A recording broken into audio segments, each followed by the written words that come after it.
জয় শ্রীকৃষ্ণ, রাধে রাধে। বন্ধুরা, আগামী 10ই মার্চ সোমবার পবিত্র আমলকি একাদশী ব্রতের দিন। 24টি একাদশী ব্রতের মধ্যে সর্বশ্রেষ্ঠ একাদশীর ব্রত হচ্ছে এই আমলকি একাদশীর ব্রত। খুবই শুভ এবং পবিত্রতম একটি দিন। এই শুভ দিনে কিছু করুন বা নাই করুন, এই একটি ফুল সোমবার আমলকি একাদশীর মহাযোগে ভগবান বিষ্ণুদেবকে ও দেবাদিদেব মহাদেবের চরণে অর্পণ করতে পারে, তাহলে আপনার জীবনে আর্থিক সমৃদ্ধি বৃদ্ধি পাবে ও অখণ্ড সৌভাগ্য লাভ করবেন। হ্যাঁ বন্ধুরা, 2025 সালে আপনার কখনো অর্থের অভাব হবে না। বন্ধুরা, একই সাথে 2025 সালে যদি আপনারা সুখ শান্তি সমৃদ্ধি পেতে চান, তাহলে 10ই মার্চ সোমবার আমলকি একাদশীর মহাযোগে এই দিন আমলকি একাদশীর উপবাস পালনের পাশাপাশি আমলকি গাছ ও বিষ্ণু পূজা করা উচিত। এছাড়াও এই দিন উপবাস রাখলে আমলকি খাওয়ার প্রথা রয়েছে। সোমবার আমলকি একাদশীর মহাযোগে ভুলেও খাবেন না এই একটি খাবার। এর ফলে আপনারা রোগে ভুগবেন, জ্বলে মরবেন। হ্যাঁ বন্ধুরা, আপনারা যদি চান নতুন বছরে আপনাদের জীবনে কোনো কিছুরই সমস্যা না আসুক, যদি আপনারা চান যে 2025 সালে কোনো অভাব অনটন আপনাদের জীবনে যেন না আসুক, সোমবার আমলকি একাদশীর মহাযোগে ভুলেও এই কার্যগুলি করবেন না, নইলে নতুন বছরে আপনাদের বাড়িতে মা লক্ষ্মীর জায়গায় অলক্ষ্মী প্রবেশ করবে। আর বন্ধুরা, আপনারা প্রত্যেকেই জানি, যেখানে অলক্ষ্মী থাকে সেই গৃহে বা সেখানে কখনোই সুখ শান্তি সমৃদ্ধি থাকে না। বন্ধুরা, আপনারা ভুল করেও সোমবার আমলকি একাদশীর মহাযোগে এই 4টি কাজ ভুলেও করবেন না, নইলে আপনাদের 2025 সালটি খুবই খারাপ কাটতে পারে। বন্ধুরা, বছরের অন্যতম ও পবিত্র একাদশী হলো এই আমলকি একাদশী। আর এই আমলকি একাদশীর দিনে ভগবান বিষ্ণুদেবের পুজো আরাধনা করলে এবং তার পছন্দের এই ফুলটি নিবেদন করে হৃদয়ের অন্তর থেকে ভক্তি সহকারে তার পুজো আরাধনা করলে একদিকে যেমন বহু জন্মের পাপ থেকে উদ্ধার পাওয়া যায়, ঠিক তেমনি আপনার সমস্ত মনের ইচ্ছা পূরণ হওয়া থেকে কেউ আটকাতে পারবে না। তাই বন্ধুরা, আজ আমি আমার এই ভিডিওটির মাধ্যমে আপনাদের অতি পরিচিত এমন একটি বিশেষ ফুলের কথা বলবো, যে ফুলটি শুধুমাত্র ভগবান বিষ্ণুদেবের নয়, মা লক্ষ্মীরও অত্যন্ত প্রিয় একটি ফুল। আর আগামী সোমবার আমলকি একাদশীর মহাযোগে আপনি যদি এই ফুলটি ভগবান বিষ্ণুদেবকে ও মাতা লক্ষ্মীকে অর্পণ করতে পারেন, তাহলে ভগবান বিষ্ণুদেব এবং মাতা লক্ষ্মী আপনার ওপর অত্যন্ত সন্তুষ্ট হবেন। এর ফলস্বরূপ আপনার সংসারে আর্থিক উন্নতি হওয়া থেকে কেউ আপনাকে আটকাতে পারবে না। এক কথায় আপনারা বলতে পারেন যে আপনারা রাতারাতি ধনী হয়ে উঠবেন। অনেকেই জানতে চান পঞ্জিকা অনুসারে মূল তিথি কখন শুরু হচ্ছে এবং কখন শেষ হবে, এবং পালনের সঠিক ও পূর্ণাঙ্গ সময়সূচি। তো আসুন বন্ধুরা, আমরা জেনে নিই এই আমলকি একাদশীর ব্রতটি 2025 সালে কখন শুরু হচ্ছে এবং কখন সমাপ্ত হবে। বন্ধুরা, ফাল্গুন মাসের শুক্লপক্ষের একাদশী তিথি আমলকি একাদশী তিথি শুরু হচ্ছে 9ই মার্চ রবিবার সন্ধ্যা 7:44 থেকে, এবং এই একাদশী তিথি সমাপ্ত হবে 10ই মার্চ সোমবার দিন সকাল 7:44। এই সময়ের মধ্যে আমলকি একাদশী তিথিটি সমাপ্ত হবে। কিন্তু বন্ধুরা, 10ই মার্চ সোমবার দিন এই আমলকি একাদশী তিথি উদয় তিথি অনুযায়ী এই বছর আমলকি একাদশীর উপবাস পালন করা হবে 10ই মার্চ সোমবার দিন, এবং এই আমলকি একাদশী পালন ক্রিয়া সম্পূর্ণ করতে হবে 11ই মার্চ মঙ্গলবার সকাল 6:35 থেকে 8টার মধ্যে। আপনাদেরকে এই আমলকি একাদশীর ব্রত পালন ক্রিয়া সম্পূর্ণ করতে হবে, অর্থাৎ ব্রতটি ভঙ্গ করতে হবে। এই দিন ভগবানকে পঞ্চ রবি শস্য নিবেদন করে সেই প্রসাদী গ্রহণ করতে হবে। গ্রহণ করে এই একাদশীর ব্রতটি আপনারা ভঙ্গ করবেন, অর্থাৎ পারণ ক্রিয়া সম্পূর্ণ করবেন। কিন্তু বন্ধুরা, এইবার আমি আপনাদেরকে জানিয়ে দেব যে আপনি যদি একাদশীর এই পবিত্র মুহূর্তে ভগবান বিষ্ণুদেব এবং মাতা লক্ষ্মীকে বিশেষ করে এই ফুলটি নিবেদন করতে পারেন, তাহলে আপনার সমস্ত মনোবাঞ্ছা 3 দিনের মধ্যেই পূরণ হয়ে যাবে। খুবই গুরুত্বপূর্ণ আজকের এই বিষয় প্রসঙ্গ, প্রত্যেকের জানা দরকার। দেশ ও দেশের বাইরে থেকে যে সকল দর্শকেরা এই মুহূর্তে ভিডিওটি দেখছেন, প্রত্যেককে জানাই সুস্বাগতম। অর্থাৎ সনাতনী ধর্ম তথ্যমূলক চ্যানেলে আমি সর্বদাই চেষ্টা করি সনাতন ধর্মের গুরুত্বপূর্ণ বিষয় প্রসঙ্গ আপনাদের সামনে উপস্থাপনা করতে। তাই আসুন কিছুক্ষণ সময় ধৈর্য ধরে এই বিষয়ে অবশ্যই জানার চেষ্টা করুন। শুরু থেকে শেষ পর্যন্ত ভক্তি, শ্রদ্ধা ও ভালোবাসার সহিত আপনারা শ্রবণ করবেন। ভালো লেগে থাকলে অবশ্যই একটি লাইক করবেন, কমেন্টে জয় মা লক্ষ্মী দেবীর জয় এবং জয় শ্রীকৃষ্ণ রাধে রাধে লিখে কমেন্ট অবশ্যই করবেন। তাহলে চলুন শুরু করি আজকের এই ভিডিওটি।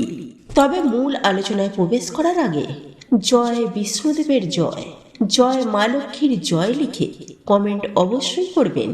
বন্ধুরা, আমি সবার প্রথমেই আপনাদেরকে জানিয়ে রাখি যে আগামী সোমবার আমলকি একাদশীর মহাযোগে কোন সেই 4টি কাজ, যে 4টি কাজ করার ফলে আপনারা 2025 সালটি রোগে ভুগবেন, জ্বলে মরবেন। হ্যাঁ বন্ধুরা, আমি সবার প্রথমে যে কাজটির কথা বলবো তা হলো সোমবার আমলকি একাদশীর মহাযোগে এই দিন মহিলারা মাথা ঘষবেন না। হ্যাঁ বন্ধুরা, আপনারা ঠিকই শুনেছেন, অর্থাৎ মাথায় সাবান শ্যাম্পু দেবেন না। একই সঙ্গে ছেলেরা চুল, দাড়ি, নখ ভুলেও কাটবেন না। বন্ধুরা, আমরা সকলেই জানি বৃহস্পতিবারকে মা লক্ষ্মীর একটি বিশেষ দিন বলে মনে করা হয়। এই দিন মা লক্ষ্মীর পুজো আরাধনা ও জপ তপ করলে মা লক্ষ্মী আপনার প্রতি অত্যন্ত প্রসন্ন হন।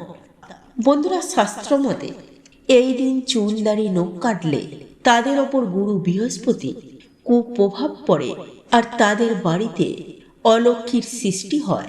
তাই বন্ধুরা, এই ভুলেও এই বৃহস্পতিবারে এই সকল কার্যগুলি করবেন না। এরপর দ্বিতীয় যে কাজটির কথা বলবো তা হলো বন্ধুরা, বাড়ির মধ্যে ঝগড়া, ঝামেলা, কলহ, অশান্তি সোমবার আমলকি একাদশীর মহাযোগে করবেন না, বিশেষ করে সন্ধ্যাবেলায় ও সকালবেলায়। কারণ এই দুটি সময়ে আমাদের বাড়িতে বিভিন্ন দেবদেবীর আগমন হয়, আর মা লক্ষ্মী কখনোই চেঁচামেচি বা ঝগড়া, ঝামেলা, অশান্তি, কলহ এগুলি একদমই মা লক্ষ্মী পছন্দ করেন না। আর এর ফলে সেই বাড়িতে অলক্ষ্মী প্রবেশ করে। তাই বন্ধুরা, আপনারা বিশেষ করে সকাল ও সন্ধ্যাবেলায় ঈশ্বর বা ভগবানের নাম কীর্তন করুন। পশু পাখিদের অন্যদিন বাড়িতে কারোর সাথে এই সময়ে খারাপ ব্যবহার করবেন না। এতে কিছুদিনের মধ্যেই আপনার দুর্ভাগ্য অখণ্ড সৌভাগ্যে পরিণত হবে। এরপর তৃতীয় যে কাজটির কথা বলবো তা হলো আজ বৃহস্পতিবার সফলা একাদশীর মহাযোগে আমিষ জাতীয় খাবার আনবেন না বা খাবেনও না। বন্ধুরা, আজ আপনারা বাড়িঘরটিকে অত্যন্ত সুন্দর করে, অর্থাৎ পরিষ্কার পরিচ্ছন্ন করে রাখবেন এবং সন্ধ্যার পর মা লক্ষ্মীর কাছে ও বিষ্ণুদেবের কাছে একটি ঘিয়ের প্রদীপ জ্বালাবেন। যাদের বাড়িতে প্রদীপ নেই তারা মোমবাতি জ্বালালেও হবে। বন্ধুরা, সন্ধ্যাবেলায় ভগবান বিষ্ণুদেব ও মা লক্ষ্মীর কাছে বসে মায়ের ব্রত কথা পাঠ করুন। তারপর মা লক্ষ্মীর কাছে হাত জোড়ো করে মাকে নিজের বাড়িতে আসার আমন্ত্রণ জানান। বন্ধুরা, এই মহাযোগে বলুন, মা, তোমার এই সন্তানের বাড়িতে এসে তোমার এই সন্তানের সমস্ত দুঃখ কষ্ট তুমি হরণ করে নাও। বন্ধুরা, আপনি যত ভক্তি ও শ্রদ্ধা সহকারে এটি বলবেন, মা অবশ্যই আপনার কথা শুনবেন।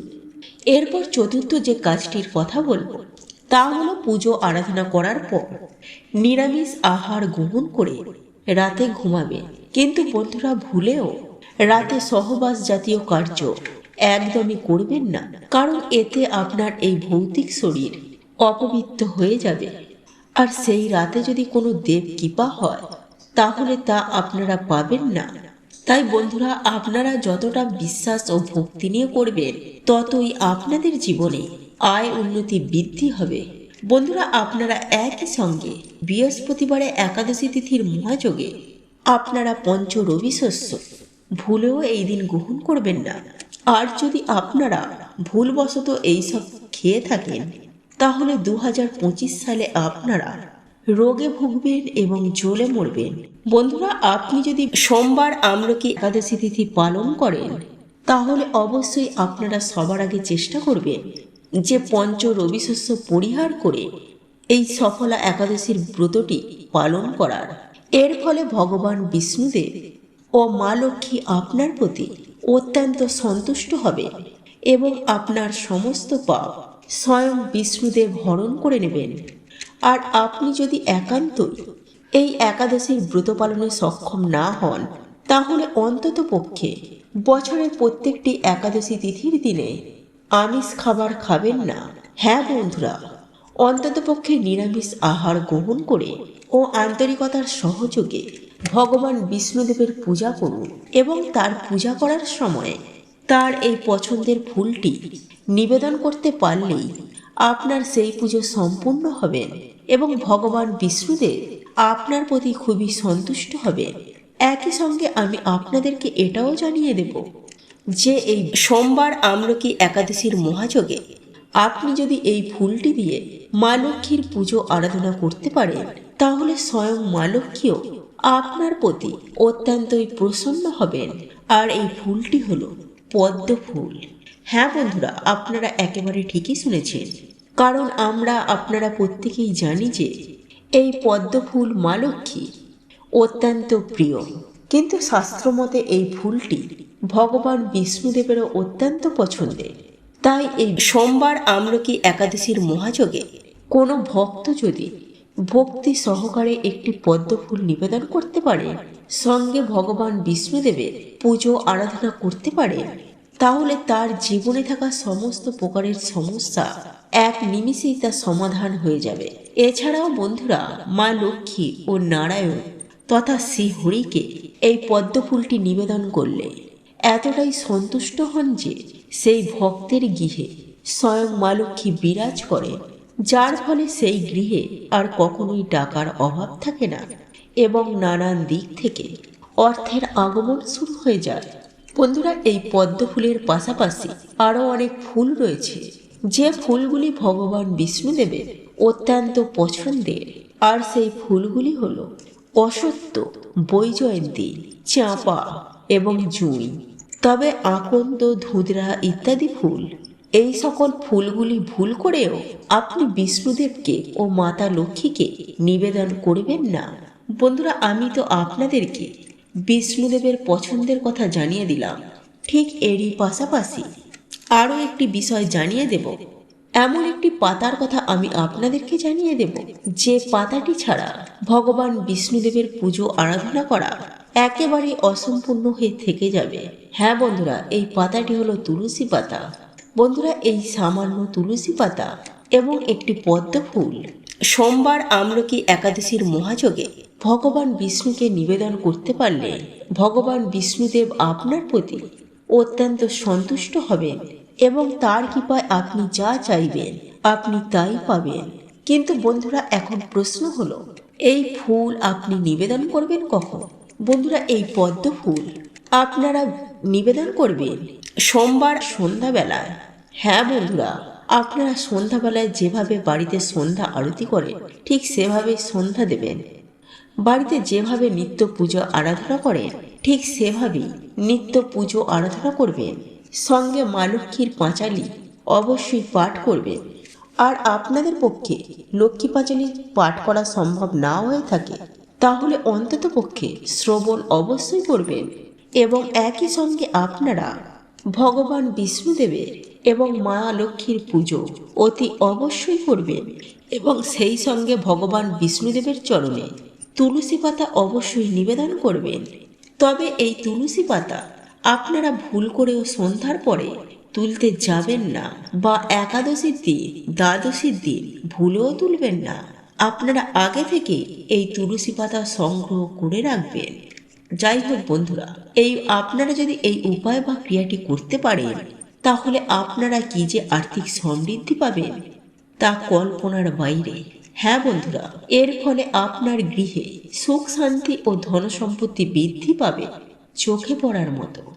ভিডিওটি কেমন লাগলো তা কমেন্টে অবশ্যই নিজের মতামত লিখে জানাবেন। যদি ভালো লেগে থাকে অবশ্যই একটি লাইক করবেন। কমেন্টে ভক্তি, ভালোবাসা ও শ্রদ্ধার সহিত জয় শনিদেবের জয় লিখে কমেন্ট অবশ্যই করবেন। চ্যানেলে যদি নতুন হয়ে থাকে তবে চ্যানেলটি সাবস্ক্রাইব করে পাশে থাকা নোটিফিকেশন বেলটি অন করে রাখবেন। তাহলে সকলে সুস্থ থাকুন, ভালো থাকুন, পরম করুণাময় ঈশ্বরের অশেষ কৃপায়।